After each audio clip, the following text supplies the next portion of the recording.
Sentinel Online. Now loading the GeekCast radio network of podcasts.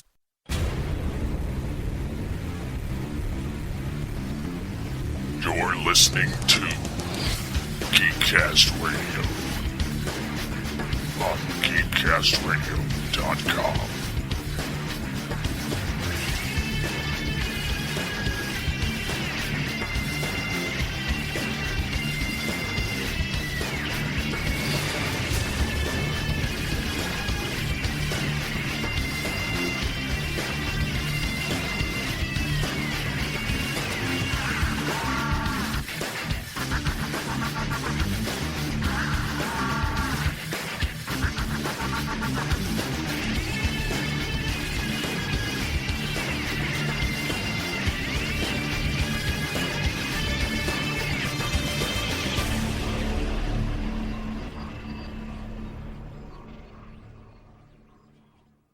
Hello and welcome to GeekCast Radio, episode 17. I am your host, DFJ Mike, and joining me is Optibotamus. Hello, sir.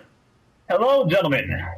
And live in person is Pia, and of course, how you doing? Of course, I'm pointing to him, but nobody can actually see it because this is audio.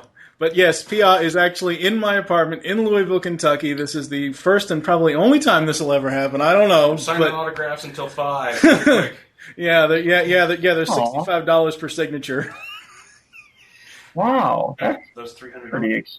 That's pretty expensive. You're a ripoff. You're a ripoff, dude. I got to pay for $300 figures that I get from stolen Chinese toy thieves that have been reading toy. Yeah, Horrible. The $65 bit that I said is a joke on Leonard Nimoy because that's what he was charging at FanX last year, bastard. Well, it is Leonard Nimoy. Yeah. See, that's the thing. I don't know. Jackass. I wish I was able to charge $65 to just go sign a piece of paper. You know what cracks me up? When I was living out in Michigan, I would go to a lot of, not necessarily conventions, but trade shows for sports cards and things of that nature, and they would get a lot of hockey players that would go down there, and I'd want to go get their autographs. And it was always funny that they charge depending on what they're signing. It's like they'll charge you $10 to autograph a puck, but if you're going to autograph a jersey, they're going to charge you $100. So I'm like, really? Does it matter that much what you're putting your name on? I mean, the person's coming, they're coming with the item themselves, and you charge accordingly depending on whatever it is. I just thought that was really stupid and silly. If you were going in and buying an autographed puck for $35 or buying an autographed jersey for $100, that'd be one thing. But if you're bringing your own stuff, absolutely. I mean, I remember. I don't know how hockey related you guys or hockey knowledgeable you guys are. There was a guy named Jaromir Jagr. Oh, I remember him. Yeah.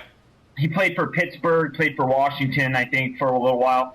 I met him when he was playing with Pittsburgh. He came through the Detroit area, and he charged. It was I don't remember the exact thing, but he literally charged you and everything. And all he did was just sat there, wouldn't even look up at you. Had a little associate guy next to him that slid him whatever it was that you were signing. You had to hand your object to that guy, and then he would slide it to Jagr, who would just sign it and then pass it off, and he would never look up or anything. And I'm like, I'm paying $65 for you to autograph this piece of paper for me, and you can't even look up and make eye contact with me? Yeah. Terrible. My main thing about any kind of convention, whether it's BotCon, TFCon, Auto Assembly, whatever, if you're Auto Assembly especially, but I mean, if you're paying to go to a convention, if you're paying for airfare, you're paying for the convention cost, you're paying for whatever exclusive box set, whatever. If you're paying for all that and all that is going to the convention people, the people that they bring in as guests should sign your stuff for free. Period. End of story. That's just the way it should be. No. I would agree. Well, it's free at BotCon, isn't it? I think so. Yeah, you just have to get in line, and usually the lines are ridiculous. Yeah, 6 hours But long. I mean, anywhere you do that with somebody famous, you're going to have to get in line somewhere. That's true. Well, I will be going to BotCon in 2011, and I'll be giving autographs away for free. So There you go. Yes. Yeah. And today's episode is all about YouTube.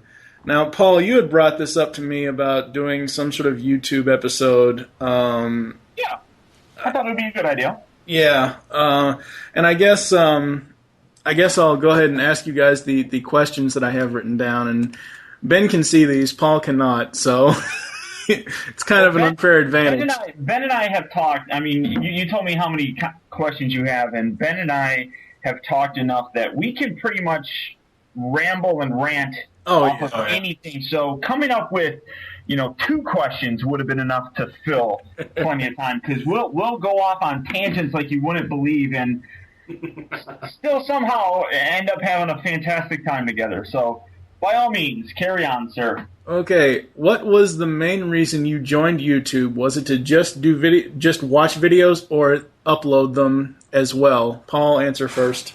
That's a good question. It was. Now, I'm 31 years old, and I've been a lifelong Transformer fan. I mean, I grew up with it when it was actually out on television. And I remember watching it, loving it, and as I got older, I grew away from it, just naturally, as people do. You stop playing with toys when you're a kid. The movie came out, the first movie came out in 2007, and out of sheer... I don't even know what. Actually, I do remember what happened. Our house had to get tented for termites, and we went to go stay in a hotel for the week, and we had to go buy groceries and everything. And while we were at Walmart, I was walking down the toy aisle, and I found the first movie Ironhide figure, and I'm like, you know what? Why not? I'll buy it. So I bought it. Came back to the hotel room, and for the life of me, I couldn't figure out how to transform the thing. I'm like, these instructions are horrible. I'm like, I don't remember ever having this hardware. I remember as a kid, I could open up anything, put it together, transform or whatever, without ever looking at the instructions. And I was kind of, my ego was bruised a little, so I was like, well, I got to figure out something. And I thought of YouTube, and I went on YouTube, and I did, just typed in some searching, and it was actually Matrix Prime was the first reviewer that I saw, followed by around the same time it was Matrix, Spada, and Diansis or Simon, who for the most part I've become friends with all of them. I don't talk to Jesse nearly as much as I used to, but Matrix Prime. Yeah. But so I was watching the video, and I figured out how to transform him. And if I remember correctly, he came packaged in his robot or in his vehicle mode. Yeah. So I'm like, okay, this is cool. So I was able to transform him, and then the video ended, and I'm like, well, now how do I get him back? And I fiddled with it. I couldn't figure out. I'm like, well, this is a bunch of happy horse crap. So I couldn't find any videos. There's nobody at the time that was doing a lot of these videos. It was very, very minor. Like I said, those were the 3 probably biggest ones at the time. Yeah. And there wasn't many other people. And the other people that would do them, they had horrible cameras, and the quality was just terrible. I couldn't see what was going on. So I was like, you know what? Screw this. I'm going to do it myself. So around October of 2007, I made my YouTube channel and uploaded, and it was very simple. It was a little, I want to say maybe $25 Logitech web camera that I set up on a TV dinner tray and had it hooked up to my computer. The computer was sitting right next to me, and I didn't know anything about recording videos or anything, and I just pointed the camera at it, and I'm like, hey, this is Optibotimus, and I'm going to be doing this transform, blah, blah, blah. And that was essentially the start of it. And what was that the majority of your question? Yeah. Yeah, well, I first signed up for YouTube like a year and a half before I even put anything on it. I can't even remember what I may have been to watch a video. I can't remember. I signed up, and I'd forgotten I even had an account over there.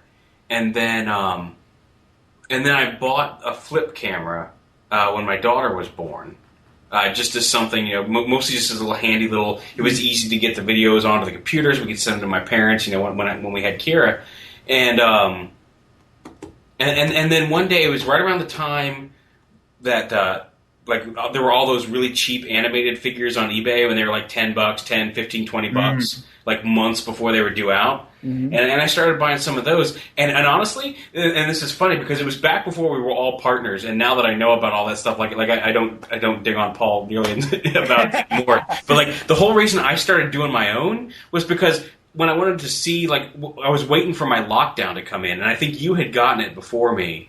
Yeah. And it was actually your video that was in like 3 parts. Yep. And I was like, oh, Lord. What do you need 3 parts for? This is stupid. I just want to see the robot. So I started shooting my own videos. Just they started off as just I had the flip, and I'm like, wait a minute, I can do this. And I had a white shelf, and it was just a matter of just doing a real quick transforming, showing it off. I didn't get into it, so it was just like it was what I was looking for in a video, where I just wanted to get a feel for the toy without getting real in depth with it. And just shoot them real quick, so I think most of my first videos were under 5 or 6 minutes. Yeah. And just to let people see them, it wasn't even so much a figure out the transformation. It was just everybody was like, "Oh, is this figure cool? Is this figure cool?" And I figured since I was getting them early, I might as well show them off a little bit. So yeah, technically, I'm all your fault, Paul. Oh, it's all me. It's funny. A lot of people that always posters. Yeah. People have always asked me, they said, well, one of the questions, and I hope I'm not going into one of the questions that you're going to ask, but a lot of people ask, why did I want to become a partner?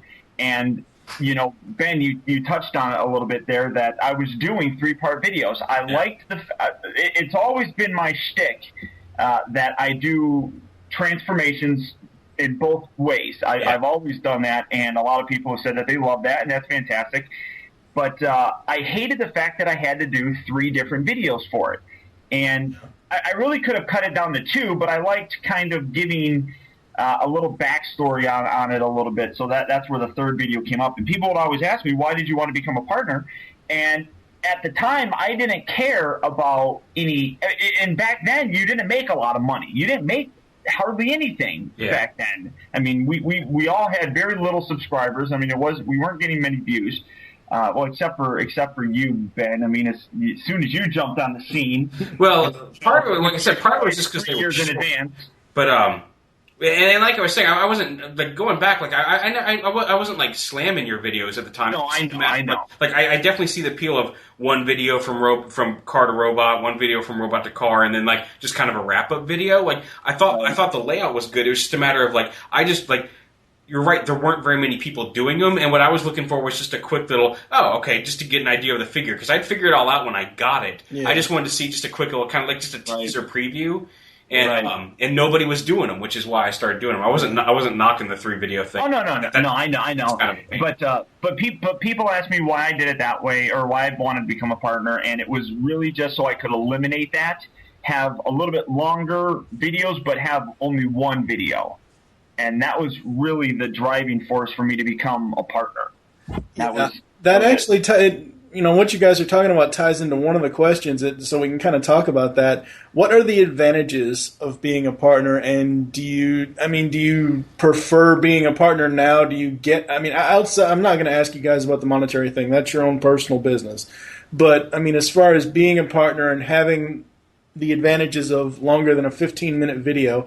And one of the things I've always liked about Paul since I've started watching his videos is the fact that he is pretty much, out of all the YouTube reviewers that I do watch, he's the only one that does reverse transformations. Yeah.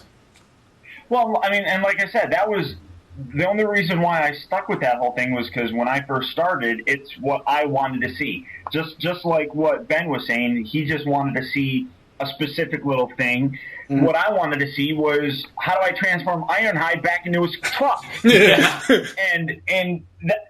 I'm like, I can do that. That's no problem. That'll be my little niche in the thing. Yeah, the reverse transformations were less of a thing with the animated line because they were so simple. It wasn't like the movie figures where you really kind of need somebody to. Yeah, they absolutely were. It was, so the benefits, I suppose, and you got to remember that. Until recently, it wasn't 15 minutes. People only got like 10 minutes and 59 seconds. Yeah. On YouTube.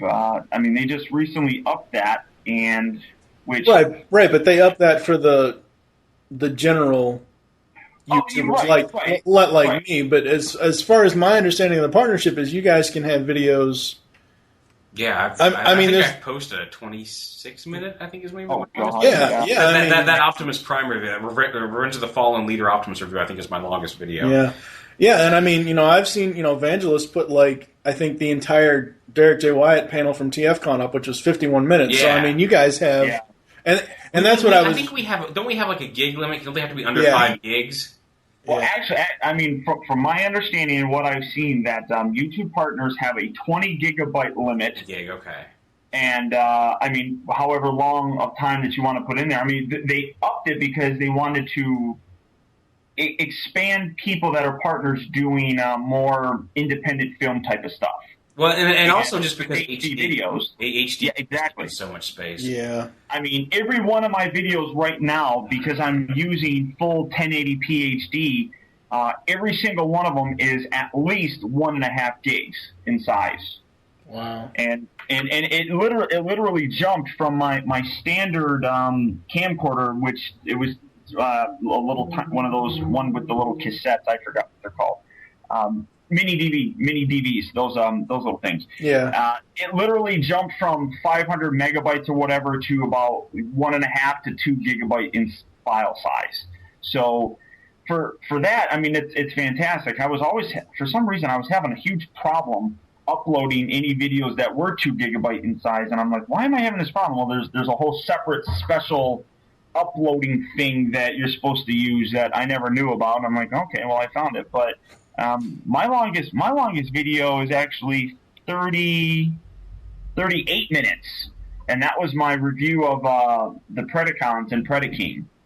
Yeah, I mean, the stalts are hard to review all in one go because you got the 5 individual ones as well as everything else. Yeah, and my style is, just naturally going to be longer in general because I'm not just cramming them together. I'm like, well, here's Terradive or whatever, or Terradive, Dive Bomb.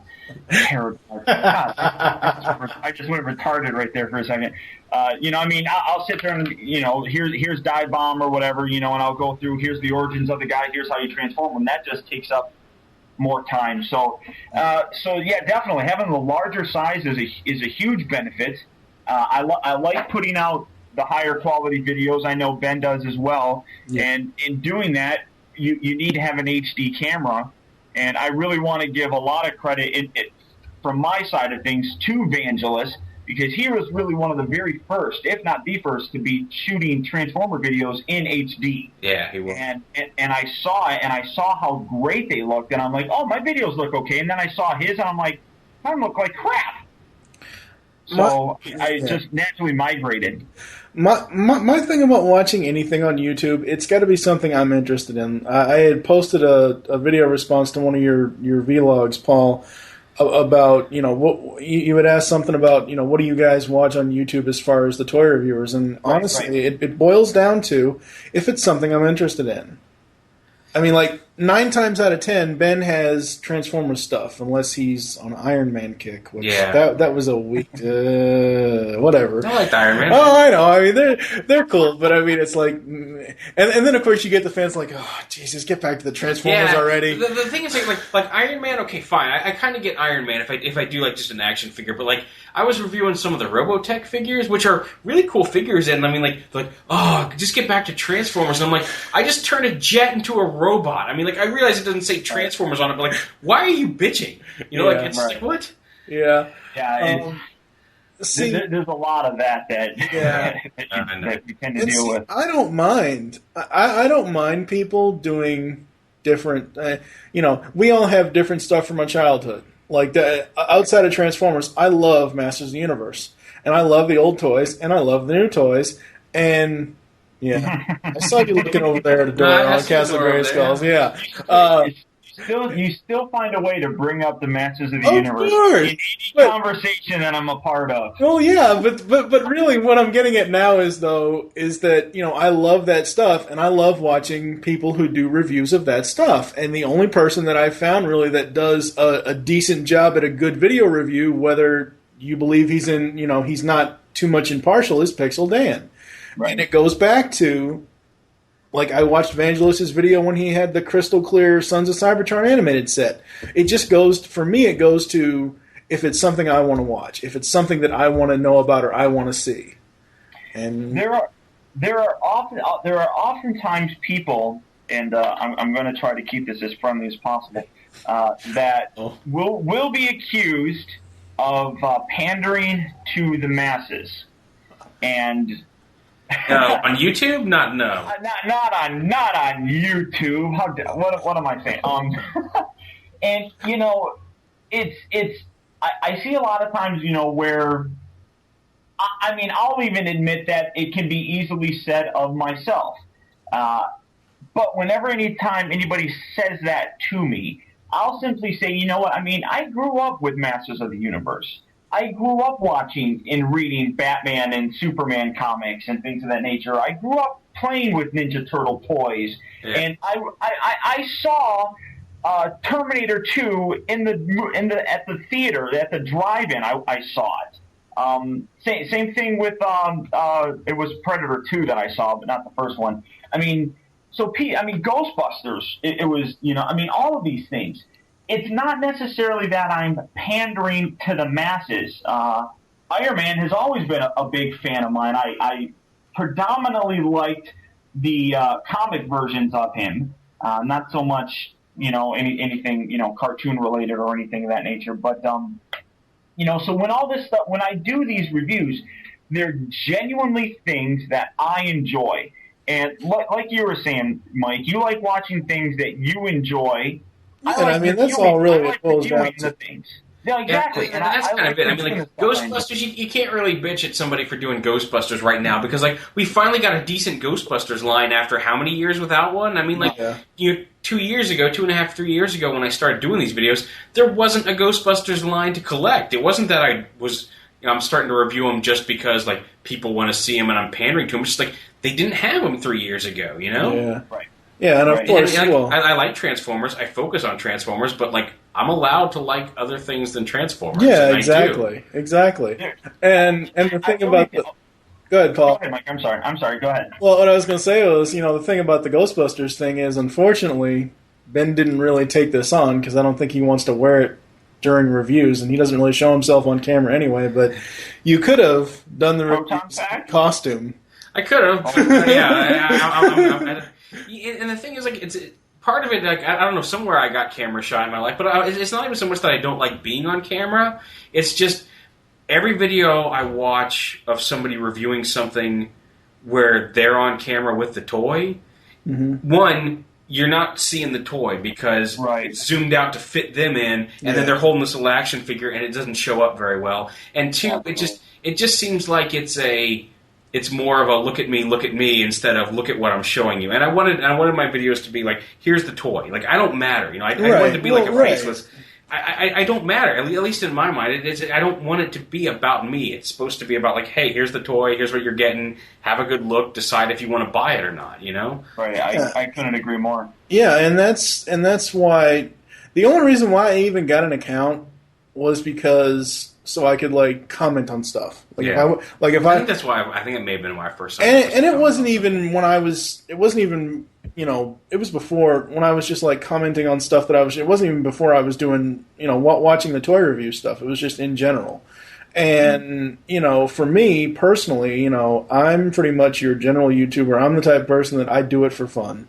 I don't go through the lengthy transformation bios, everything else. I hold the figure up. Here's the figure. Here's my thoughts on it. That's it. I kind of have to be in the damn camera shot because I only have a webcam at this point in time, so it's kind of like it's a no-brainer. Yeah, I mean, it's all a matter of it's done for fun. The stuff that we do, we genuinely. I know. I mean, without a shadow of a doubt, that Ben is a Ghostbusters fan. Mm-hmm. And that when these things come out, it's genuinely something he cares about, and he's excited to show it. There's enthusiasm there, and that's what I appreciate, and that's what I like seeing. There's countless people that will message me and be like, "I'm going to start doing reviews. What do you think I should do? Which one do you think, or what do you think I should do a review of?" Messages. Well, I can get into messages. I can 45-minute podcast in and of itself. Yeah, without a doubt. But I mean, what I'm generally saying is that people need to understand that you have to enjoy what you're reviewing. And I for the life of me, I do not consider a lot of people actual Transformer reviewers. While we're on the subject, real quick. I'm going to say this here, so now whenever I get the question 8 times a day, like I tend to get, I can just link to this podcast and you'll get the views or whatever. People do ask me like, hey, watch my videos, or I want to get started in podcasting, or I want to do YouTube video reviews. Can you give me any advice? And you know what? Here's my advice. Make sure that what you're showing off is well lit. I mean, I'm guilty. Sometimes in my computer room, the light messes up. Like it happens. But try to make sure what you're showing is well lit and in focus, and do something. Make sure that you're enjoying doing it. Because if you're not enjoying it, it comes through. And if you're enjoying it, and if you're clearly enthusiastic about what you're reviewing, then that will make up. That will help. Cover some of the flaws. If maybe your camera angle's off a little bit or whatever. As long as just have fun doing it and make sure you've got a decent, clear shot, and that's it. You don't have to. There's no secrets to becoming a partner. I didn't finagle anything. I didn't sign up for subscribers. I didn't go to any how to get hits on YouTube websites. I sat down. I just started doing something. I had fun doing it, and people came to me. All right, now let me ask you this: now I've looked at the YouTube partnership thing that they have on their website and of what the requirements are. I don't even know if they were any requirements. I mean, when I became a partner, honestly, I didn't know anything about this. I just started off on my own little site. Obviously, like I said, I think I had 6 people watching it first. I started posting some videos like, hey, here you guys, if you all want to watch. I did a video. I think my first one was animated Black Arachnia. Nobody had it yet. And I'm like, here you go, check it out. Yeah. And then I didn't know anything about it. I didn't know what I was doing. I knew I could upload videos to YouTube, and that was it. Yeah. And then one day, I actually was on Sean's channel, and somebody was. Oh, don't worry. No, that whole situation gets blown far more out of proportion. I know. But I was on his channel, and somebody said, "Hey, congrats on becoming a partner," and I didn't know what that was, and so all I was like, "Partner, what is this?" I wasn't working towards it. It wasn't like some goal I was trying to achieve. I just a partner. What is this? And I looked up what a partner was, and it said, hey, you can apply for this, and if you get it, you let us put ads next to your videos, and you could see some money. And I'm thinking why not? I'll give it a shot. How can it hurt? I figured I was going to be making maybe $10-$30 a month, and that's enough to buy a figure or two. That's money I didn't have coming in. Great. And so I applied for it, and I got it. And I didn't know any of the requirements. I just said submit my channel, whatever, and just kind of stumbled into it. And then I had a whole bunch of people coming after me like, "Why are you trying to be like Sean? You just have to have everything he." And I'm like, "What are you talking about? I'm just kind of flying blind here. I found out about an option that YouTube offered. I signed up for it. They gave it to me. The end. That's all there was to it. I mean, Well, my question was going to be does YouTube tell you have to have a certain number of subscribers? Because a friend of mine who is on YouTube, who runs a series called Superhero Mugs, he said that in order for him to get partnership, that he needed 1,000 subscribers. No, that's absolutely not true at all. I have no idea how they judge that. I honestly have no idea how they decide it's partner and who doesn't. They haven't released the criteria. Yeah. I'm kind of hearing feedback. Are you? Yeah. No, sorry. Technical issues. That's okay. It happens every time I'm around. I mean, in terms of everybody wants to sit there and say I know Sean likes talking quite often about partnership and things of that nature, and a lot of people like trying to flaunt certain knowledge about it. The Bottomist channel that I made not too long ago doesn't have 1,000 subscribers, and I have partnership on that already. Okay.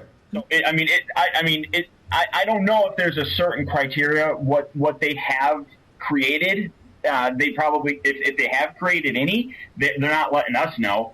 It just seems like it's a matter of people need to understand that they want to become partners. That's fantastic, but Google, which owns YouTube, has to make money as well. They're not going to put a person on YouTube as a partner if they're not going to be able to get views mostly to get those ads. And I think that's really what they look at. How many views you're getting, I think so how many video, how often you produced content. Yeah, it's really for them about how can we promote ourselves. It really isn't about you so much as what does Google get out of it. And it seems to me like if you're putting up regular videos once a week or so, and you're getting people to look at them, then you'll probably make partner. I mean, like but I honestly, they list no specific criteria. I don't remember seeing any when I signed up. I've never heard anything specific about how they make that call. Right. No. Everything we're talking about now is pure speculation on our part. I really have no idea how they do it, but that makes sense. They want to make money too. So yeah.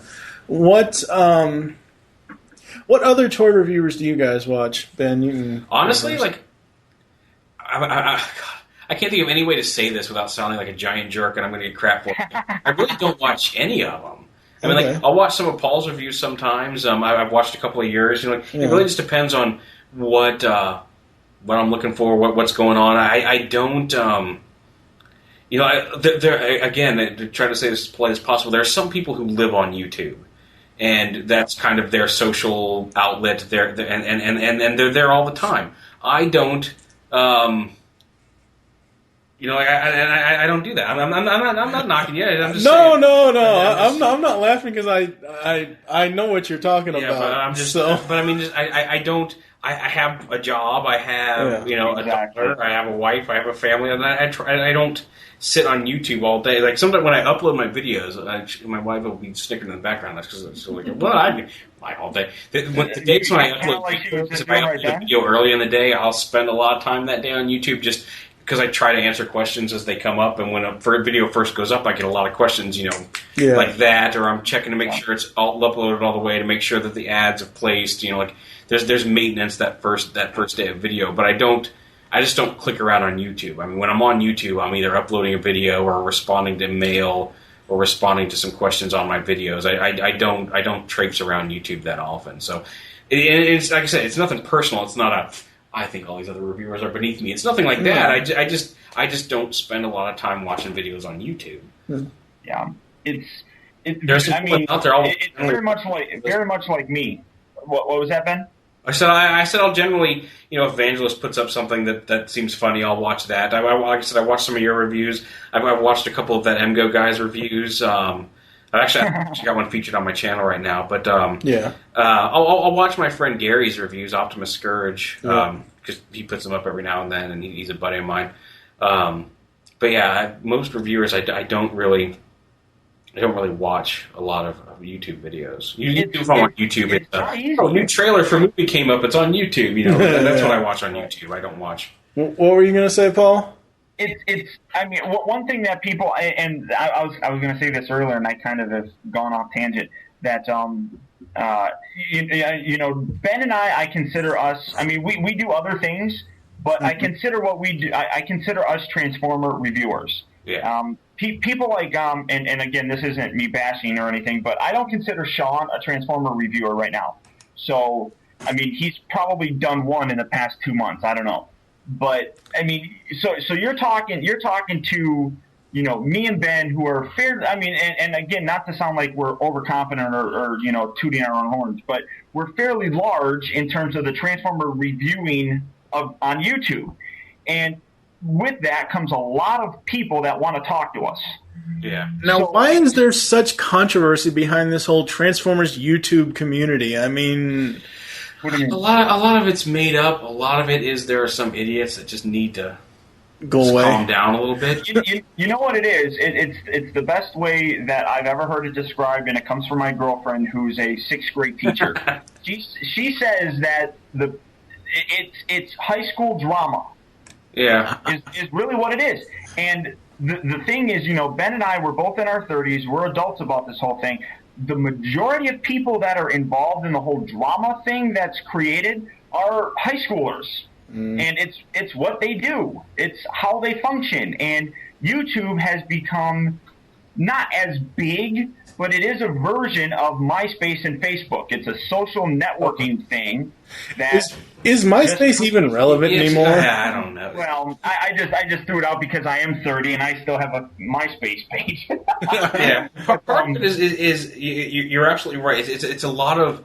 And again, there's nothing wrong with kids. There's nothing wrong with younger people. But like they ascribe a lot of what they think or what they want to be going on with some stuff. Like especially with Sean. Like Sean and I have bumped heads a few times over on YouTube, and it's usually made out to be far, far more than it really is. Like there was there was last year when he was having some problems, a bunch of us made videos saying, "Hey, look, you just need to take a break and get it together." And nobody was slamming him at that point. That sucks to be in that situation. Yeah. And a lot of us were just saying, "Hey, here's some advice." And people were like, "Oh, you're attacking Sean. You're attacking Sean." And then the recent thing was just I mean, like if you go back and watch. If they were still up, but if you actually watched all the videos involved, you would see that this wasn't nearly the big deal that everybody tried to make it into. Be. One person decided to take it to the next level and was just so insistent about it that every troll and every kid and wanted to see their own thing about it. But there was, I'm not out to get Sean booted off of YouTube. That's the one thing I get. Like, why are you trying to kick him off of YouTube? I'm not. I don't care. I don't think about him most of the time. I just, I've tried. I think the only reason why I ever tried to watch one of his videos was because the only early release thing that I've ever gotten was I got the Wave 3 Mighty Mugs, the Transformers Mighty Mugs with Shockwave and Jazz, and I ordered them from Taiwan. It was that eBay auction that was up. Yeah, it was one of those eBay auctions, and I'm like, okay, well. I know I really don't care if I'm the first one, but would I be the first one to get it up there? So I went and looked. I said Transformers Mighty Mugs G1 Shockwave, and Sean had a video of it, and I nearly lost all my brain cells watching and listening to his voice. I don't want to. Well, no. I'm not trying to bash the guy. I'm not trying to bash the guy. I'm saying just the way he sounds and the way he talks and the way he presents his video. I personally cannot watch that. That's pretty much what I'm saying. And that goes to what we were talking about before, about everybody has their own... Yeah, right. Everybody's got their own thing. That's the thing. Everybody wants... Whenever...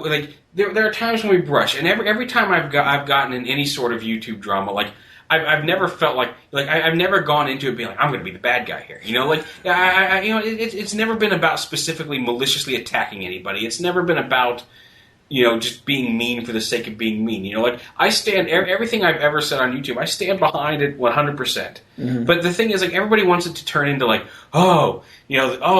YouTube drama, it's so, and I was like, and it's not that big of a deal. I said my piece, I was done with it, it was out of my hair. Yep. But people want there's plenty of room for every single person on YouTube to have their own little niche and do whatever they want. They don't, If I don't like you or we have some issues, I just avoid you. It's easy to do. There's no. Yeah. It doesn't. Everybody keeps expecting when's the next big blow up? Yeah. That's not how we look at it at all. People look at it like it's some sort of ongoing thing, and it's not. It's just we've all got our spaces. We've all got the people who watch us, and in some cases, some of those people who watch me also watch Paul, also watch Sean, also watch Diancis, any of the other reviewers.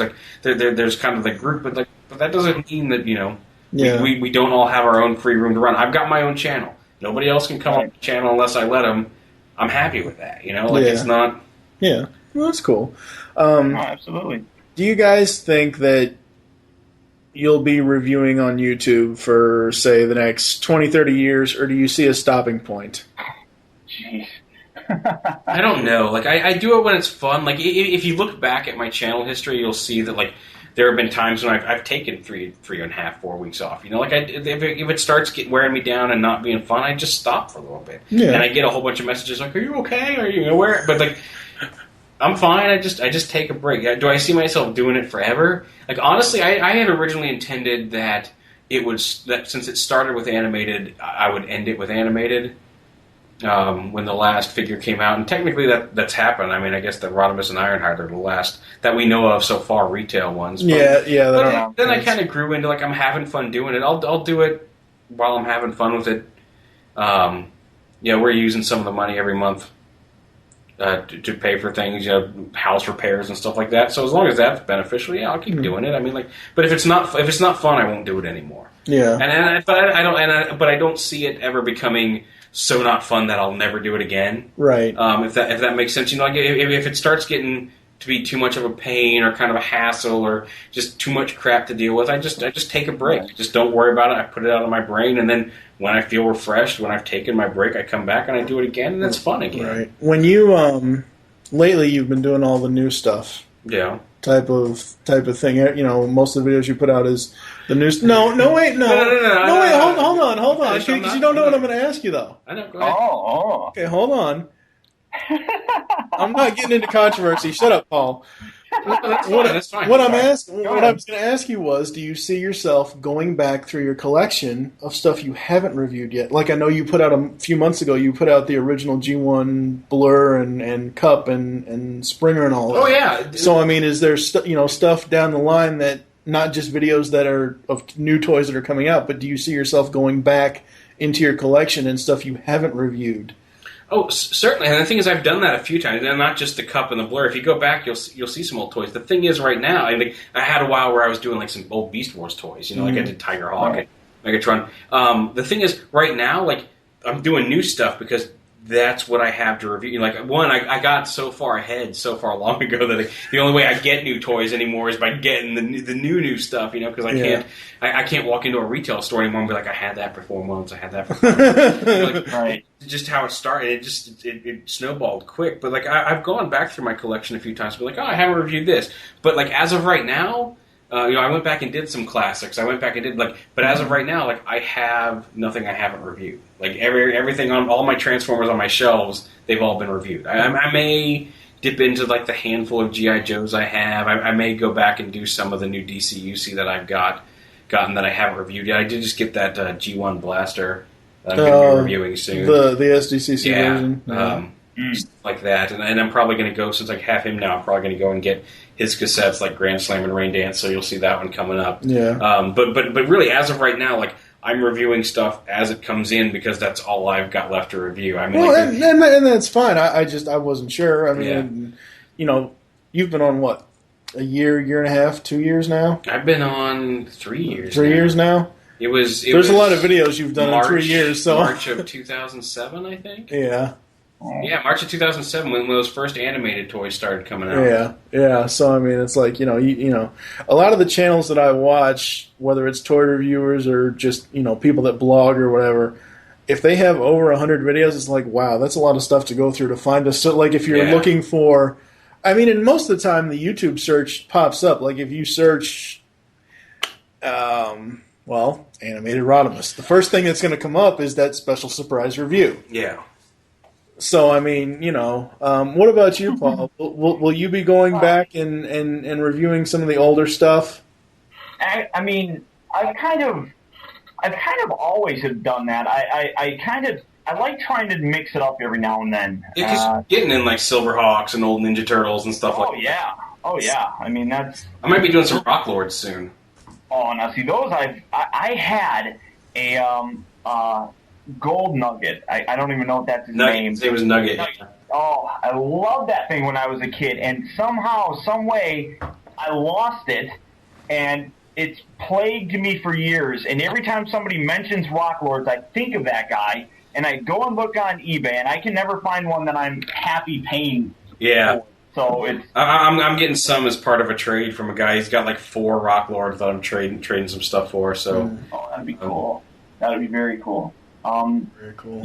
So I mean, I like doing a lot of the older stuff, and actually, I had I'm doing my finishing touches on my my Berserker Predator, and then after that, I was actually going to do my Encore reissue of Metroplex. I've been sitting. I shake my fist at you. I had one of those coming on the way from Kapow Toys, and the package has just disappeared. It was shipped like a month and a half ago. Nobody knows where it's at.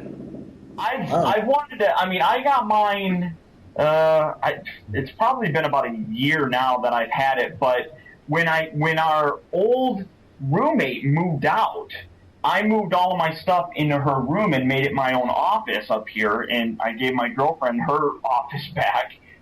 And in the move, literally going from one room to another upstairs in our house, I somehow lost the left hand of Metroplex. Oh, God. And I was like, and I've wanted to review it for so long, but I'm like, I can't review it without him having a hand. Yeah. So I was, trying to find a decently priced one on eBay, and they're like $10 and $6, and I'm like, for a hand, come on.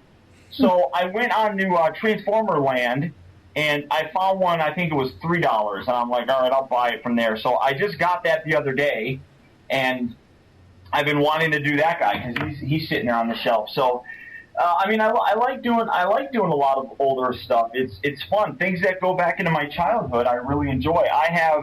I just bought one of the Extreme Ghostbuster Ecto 1 cars, and I should hopefully have that tomorrow or Monday at the latest. And I mean, that's back from the 90s.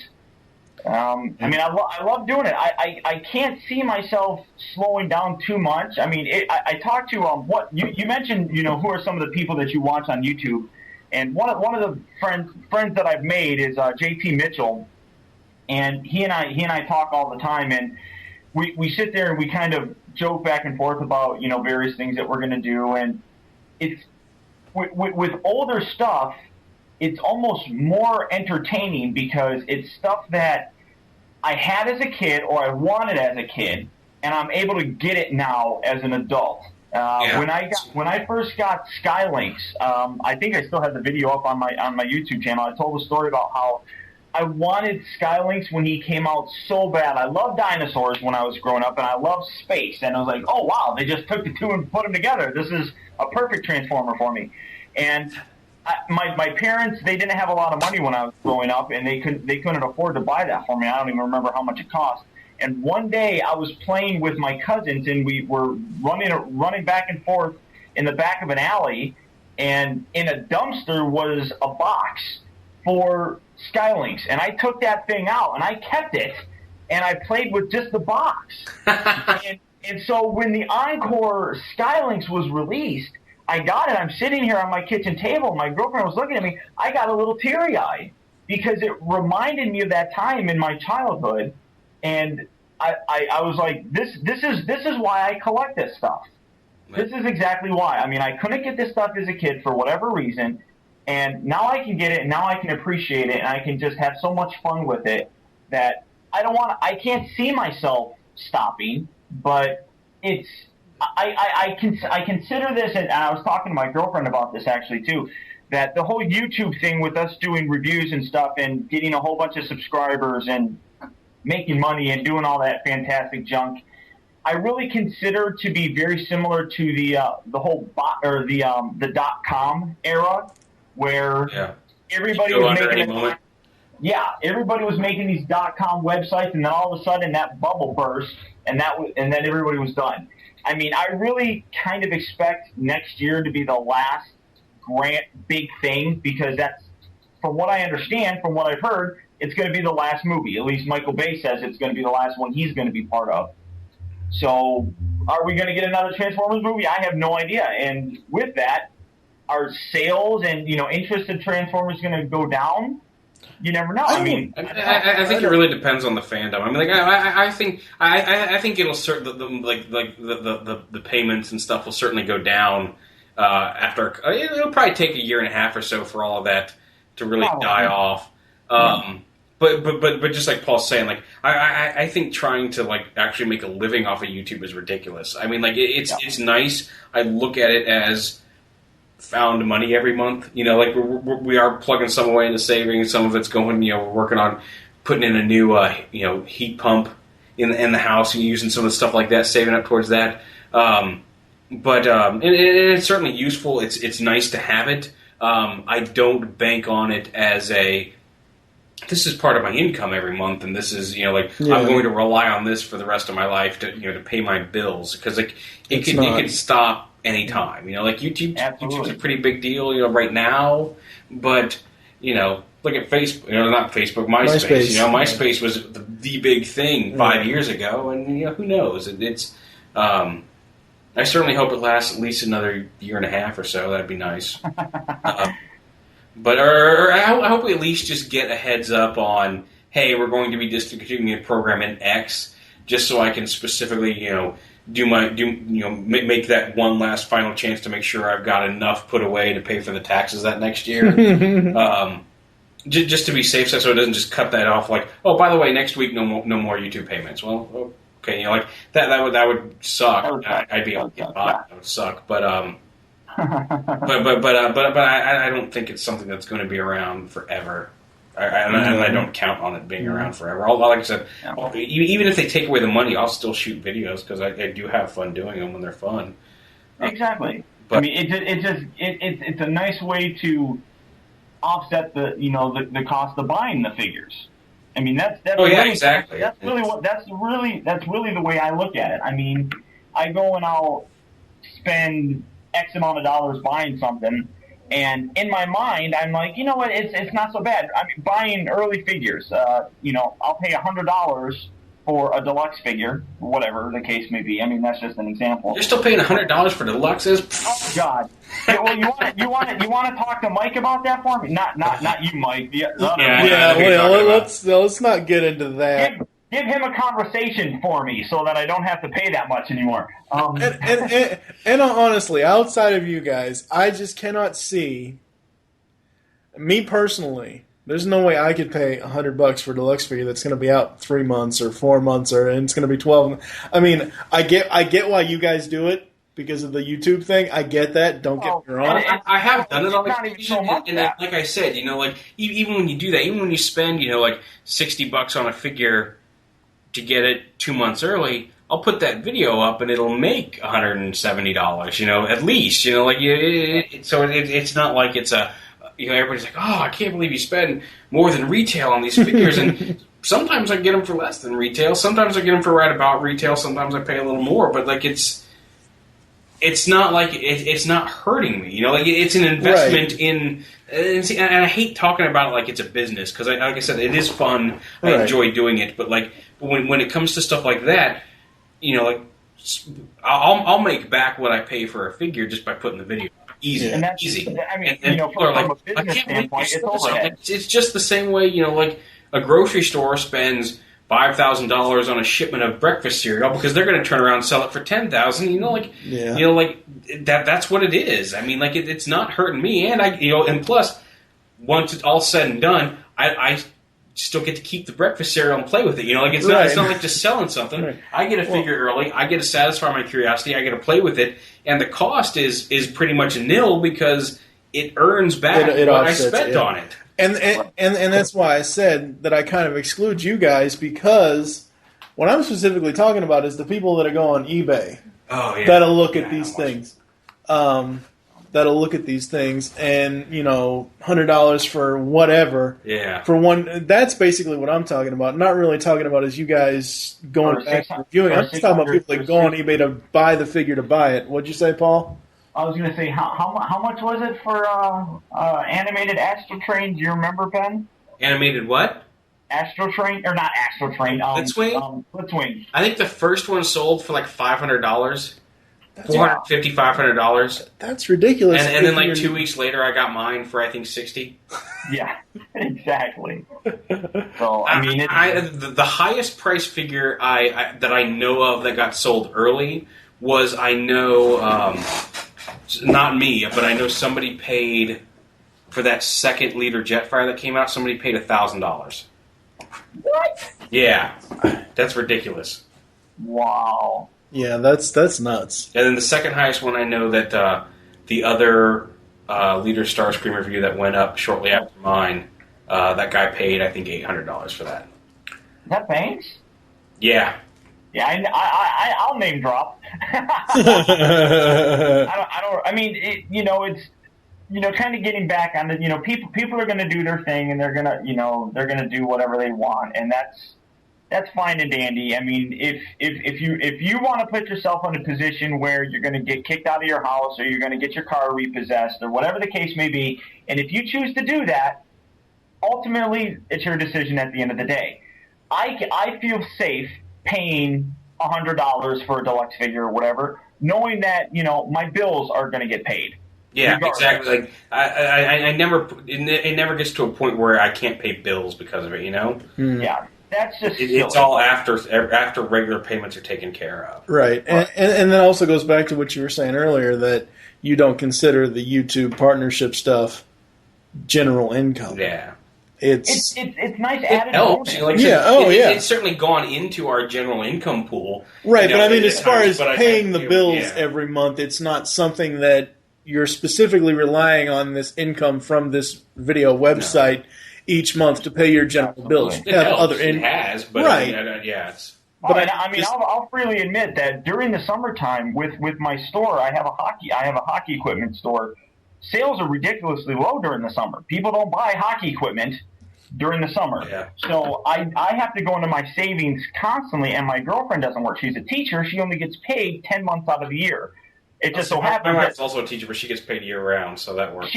My girlfriend could have, but because of California, the union, they have it worked differently, which sucks. I mean, it's terrible. You know, she gets more money in the months that she does work. Yeah.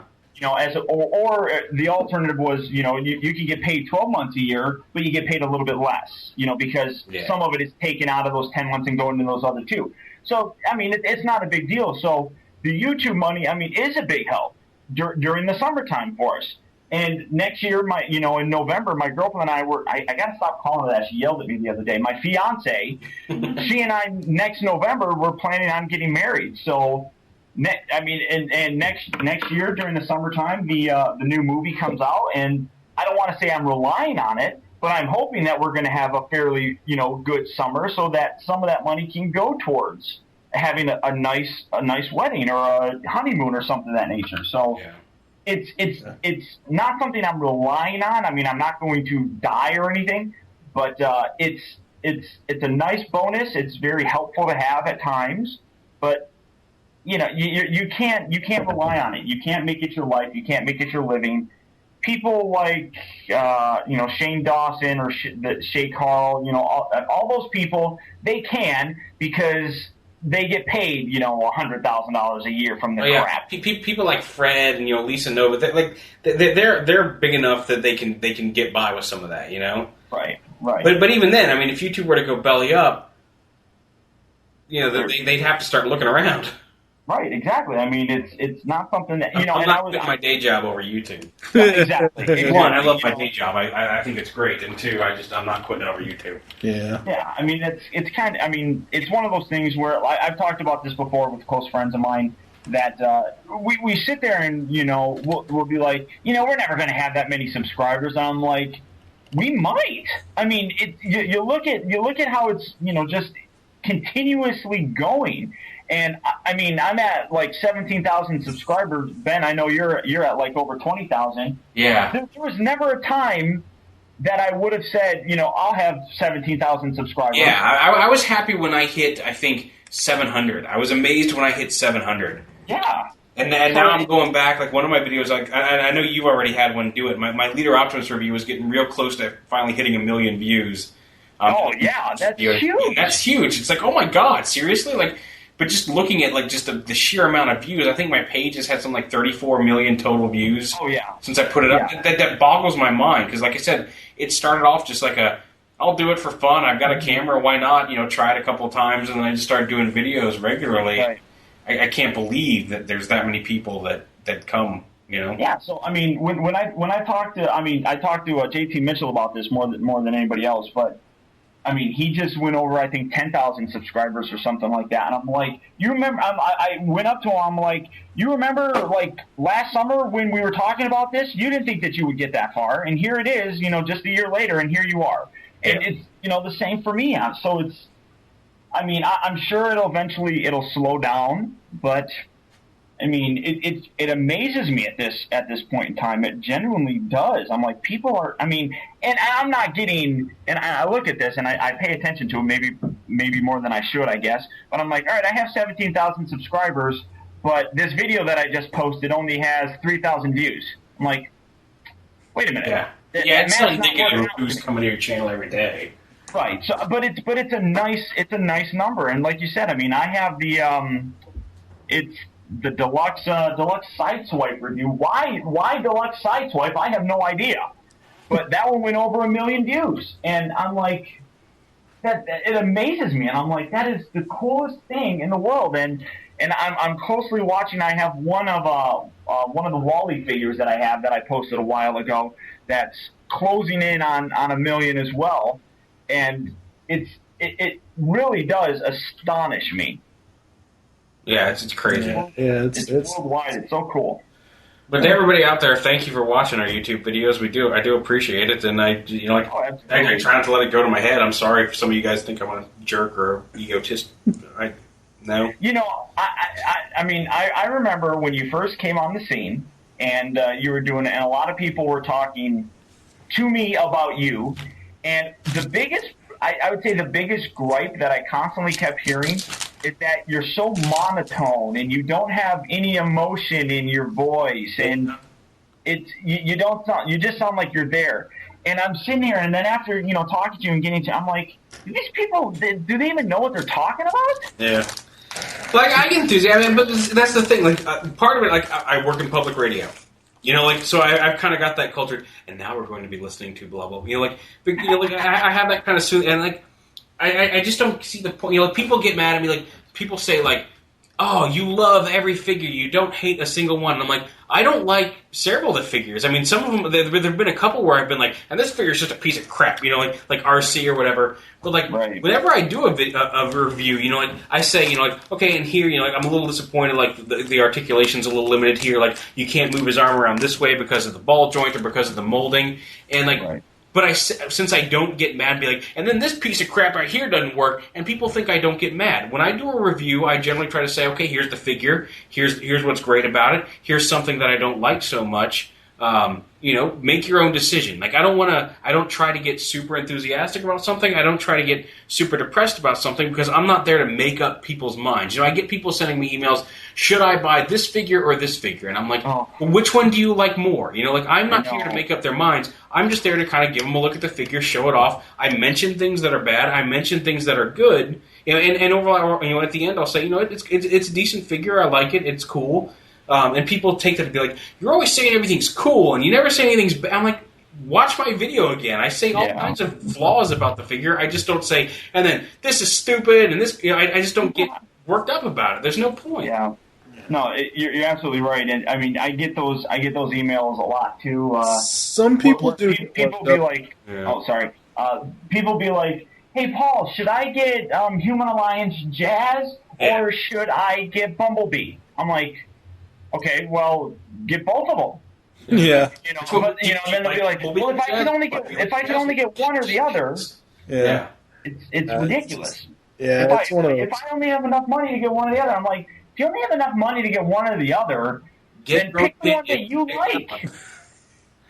Yeah, it's one of those things where it has to be a toy that you like, and that's one of the things that kind of peeves me about the YouTube stuff is, and I know it's got to peeve you guys that people keep asking you about that and asking you which one should I get, which one. Like Ben said, make up your mind and get what you can. If you can afford a deluxe class figure and you have 6 to choose from, get your favorite character. Right. I mean, it's not complicated, but it's. And I hate using this term. Other people do, and I can't stand it. It's a huge pet peeve of mine. I hate the term fans, but people who consider themselves fans of Ben's and my work value our opinion, and I understand that, and that's fine. I don't have a problem with that. It's very flattering, but we're not your heroes. We're not somebody that you should look up to. People get like that, and people think that people look up to other people. We are not that. We're not that. We're not anybody special. Make up your own mind. Become your own person. Watch our videos. See the good. See the bad. And when you get out there to a store, and like you said, if you got $10 and and there's 6 figures in front of you, pick the one that you think you're going to like the most. Yep. I mean, that's really what it comes down to. I mean, a figure that I think is fantastic. I mean, I hated the animated Legend Starscream. Hated it. I remember that video. To the point I put him in boiling water and beat him with a hammer and then put him in my garbage disposal. I hated the thing. A lot of other people left me kind of, why did you? I love that thing. You should have gave it to me. I'm like, well, okay, that's fine. Go buy your own. I mean, it's a wonderful. It's wonderful that you like the figure, but everybody's going to have their own opinions. I mean, Transformers: Revenge of the Fallen movie typically, people found it enjoyable. I would say it was bashed by critics. Yeah. So I mean, and the first one, people like, whatever. When you do like movie reviews and everything, that's the only kind of analogy I think of. You do it; it's your opinion. Yeah. And Mike, you and I, we kind of talked about this on a previous occasion that everybody's got opinions. Yep. But it's a review when you're able to follow it up with facts and reasons why you have that particular opinion. Right. Exactly. And I think review something, and if you like it, great. If you don't, no skin off of our back. Yeah. And I think that's a good stopping point. Do you guys, Paul, do you have any final thoughts on the whole YouTube thing before we close this out? Well, like Ben said, I want to tell everybody how much I appreciate them. I feel bad, honestly, when I do videos every now and then where I thank people. I feel bad that I can't go through and list everybody. I really do want to say thank you to everyone. Yeah. And it's an honor. Same when I do the contest. I hate not. I can't send 20,000 people a toy. Exactly. It's the same, and to the point where I've kind of decided to stop doing contests on my YouTube thing because there's so many people. My last contest I did it through Twitter because I have like less than 700 followers on Twitter. I'm like, well, that's a little bit better. People have a little bit better of a chance, but. I just really appreciate everything that all the support. Like I said, I don't like saying fans, but I suppose one could say that I have fans. It's an honor to go into your guys' home, and it makes me feel good that you guys value my opinion. So all I can do is say thank you from the bottom of my heart. Did that sound insincere? No, that's fine. That's pretty much what I was going to say. I think YouTube's great. I have a lot of fun there. Thanks to everybody who watches. I appreciate you coming in. Like I said, I'm sorry I can't list every single person's name all the time because that would take forever. And you're right. I don't like thinking of the term fan because I never did this to be about me. It was always about the toys, and I try to keep it about the toys and. Yeah. That's all there is to it. So. It's funny. I was watching Auto Assembly just kind of passed, and I was watching a video that Diancis did, and how people come up to him at Auto Assembly and ask him for his autograph. I'm really kind of I'm of the mindset that nobody's going to do that to me when I go to BotCon, but. That's just the type of person I am. I don't think that I'm anything special, but if it happens. I don't know how I'm going to handle that. That's going to be weird. Yeah. We joked about it earlier, but it's really kind of going to be. I'm like, why do you want my autograph? Seriously. You want me to sign something? What are you going to do with it? Maybe you should bring Battle Cat for protection. God. Well, with the real Battle Cat, my real one. Yeah. Oh yeah, because he's kind of a pushover. All you have to do is give him a little bit of milk or any kind of dairy products, and he'll let you do whatever you want. Yeah. All right. So that's going to do it for this episode of GeekCast Radio. There are several ways to get in contact with us to leave feedback for the show. You can visit the website, geekcastradio.com, and join the forums, PredaconEmpire.com/Nexus. Leave the show's feedback in iTunes. Please do this. Follow us on Twitter. GeekCast Radio is the show Twitter. Mine is TFG1 Mike. Paul, what is your Twitter? Optobotamus. Twitter.com/Optobotamus. Yeah, mine's PR. Twitter.com/PR. PEAUGH. Become a fan on Facebook. Search GeekCast Radio Network. Call the voicemail line. Tell us the show you're leaving the message for and your name. The number is 502-526-5821. Be sure to check out our UK affiliate, Blogomatic3000.com. We hope you enjoyed this episode of GeekCast Radio with the special live broadcast from my house with Pia. Wish you'll join us next time. I'm TFG1 Mike with Optobotamus and Pia, and we will catch you geeks later.